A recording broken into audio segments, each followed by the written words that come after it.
Olá, moçada, tudo bem? Aqui é o professor Lucas Geraldo. Hoje nós vamos falar um pouco sobre sistemas de numeração, né?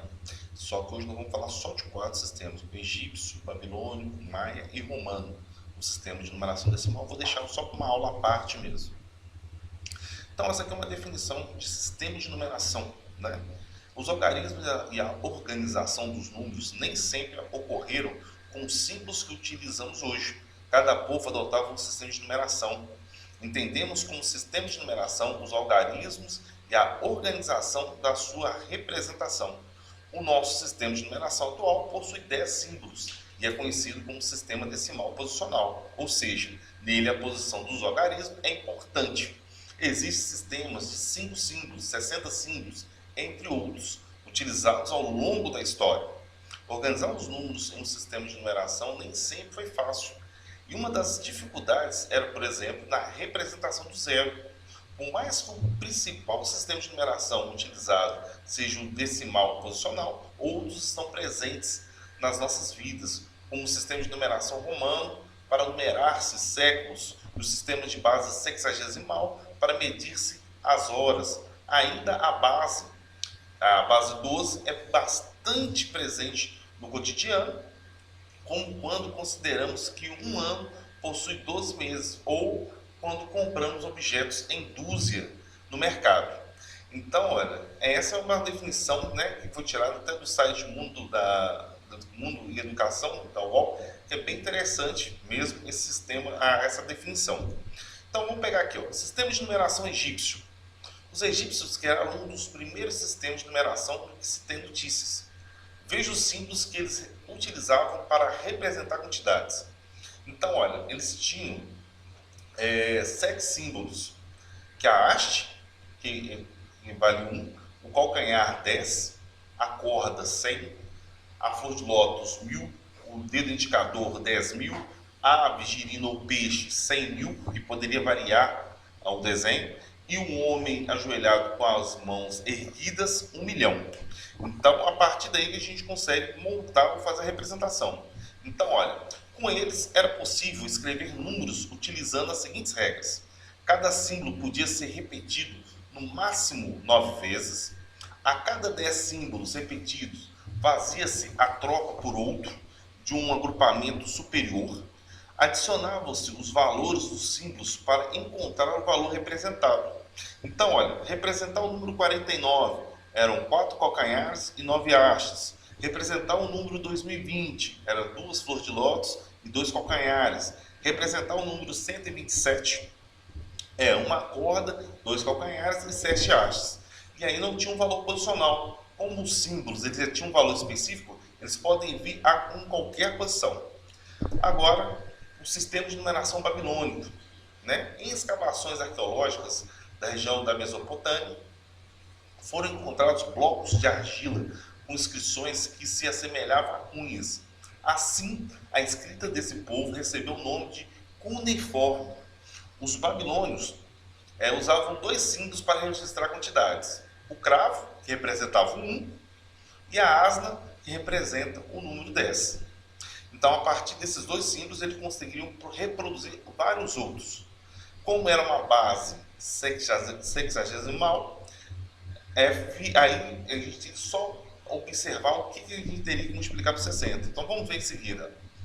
Representação de um número decimal no sistema de numeração babilônico. Para transformar um número decimal em babilônico, temos que saber que o sistema de numeração babilônico é de base sexagesimal, ou seja, base 60. Logo, para transformar um número 1696 em babilônico, devemos dividi-lo por 60.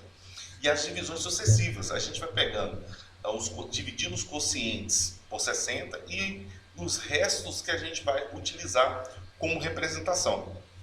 Então, olha só, 1696 dividido por 60, eu encontro quociente 28 e resto 14. Aí eu faço a pergunta, eu consigo dividir 28 por 60? Não. Então, se eu não consigo dividir 28 por 60, eu paro minha conta aí. E aí vou começar a fazer a representação. Eu vou pegar o 28, que é o quociente, que é ele que eu vou multiplicar por 60. Então, ele eu vou escrever primeiro. São 2 asas e 8 cravos. O resto que eu vou fazer obter essa soma vai ser uma asa mais quatro cravos. E aí formas o número 1696. Por quê? Eu vou pegar o 28 e multiplicar por 60 e em seguida somar com 14. É essa a representação babilônica. Então, eu divido por 60 e aí eu vou encontrando o meu último quociente. Ele vai ser o meu primeiro número da esquerda para a direita e aí eu vou pegando e vou representando os restos. Né? Aí nesse caso tem que lembrar bem as aulas sobre divisão. Né? Sistema de numeração Maia. Então, no sistema de numeração Maia, os algarismos são baseados em símbolos. Os símbolos utilizados são os pontos, são um ponto e a barra horizontal. E no caso do zero, uma forma oval parecida com uma concha. A soma de 5 pontos constitui uma barra. Dessa forma, se usarmos os símbolos Maia para escrever o numeral 8, utilizaremos 3 pontos sobre uma barra horizontal. Lembrando que a escrita Maia a gente começa de cima para baixo. Então, e aqui ao lado a gente consegue ver a numeração de 0 a 19. Então é bem tranquilo também. Então vamos ver como trabalhar a representação. Voltando aqui, agora sim. Representação de um número decimal no sistema de numeração Maia.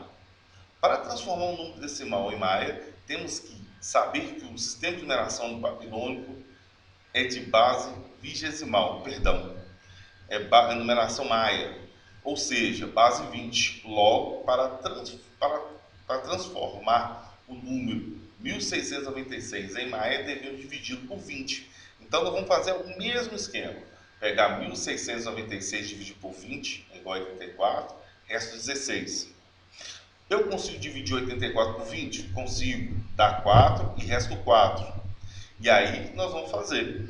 Então, esse primeiro número aqui, o último quociente é o 4. Então, coloco os 4 pontinhos. O primeiro resto também é 4. Coloco 4 pontinhos. E o meu último resto, 16. Então, eu tenho 4, vezes 400, que é 20 ao quadrado, mais 4 vezes 20, mais 16. Quando eu efetuo essa soma, eu vou ter exatamente 1696. Sistema de numeração romano. Então, o sistema de numeração romano o sistema de numeração que os romanos criaram era baseado em 7 símbolos. O I, o V, o X, o L, o C, o D e o M, que valem 1, 5, 10, 50, 100 e 500, respectivamente. Então, ao lado aqui eu consigo ver uma tabela bem simples mesmo da numeração romana, que é algo bem prático. E lembrando que a numeração romana ela serve para identificar capítulos de livro, nomes de papa, nomes de reis, o relógio. Então, são algo bem prático mesmo. Então, vamos ver aqui a sua representação. Então, no símbolo de numeração, no sistema de numeração romano, tem algumas regras para representar certos números. Por exemplo, para representar o 6, o 7 e o 8, eu vou usar o V e o I à sua frente. Então, vou somar 5 mais 1, 5 mais 2, 5 mais 3. Da mesma forma, para formar os números 11, 12 e 13, eu vou somar 10 mais 1, 10 mais 2, 10 mais 3. Da mesma forma, eu vou fazer 600, 700 e 800. Então, eu vou usar 500 mais 100, 500 mais 200, 500 mais 300. Da mesma forma, quando eu quero fazer números menores. Por exemplo, o 4 e o 9. Então, eu vou fazer 5 menos 1. Então, o I vem antes. A ideia de subtrair, de tirar. Então, vai ser o IV, que significa o 4, que representa o 4, e o IX, que representa o 9. Da mesma forma, o CD, que representa o 400, e o CM, que representa o 900. A representação de um número decimal no sistema de numeração romano. Então, para transformar um número decimal romano, temos que saber ressaltar que os símbolos I, X, C e M podem repetir no máximo 3 vezes. Logo, Para transformar, de novo, o mesmo exemplo, 1696 em romano, teremos a seguinte representação. O M equivale a 1000, o DC representa os 600, o XC que representa 90 e o V e o I, o 6. Então, 1696. Então, espero ter ajudado. Até a próxima, pessoal.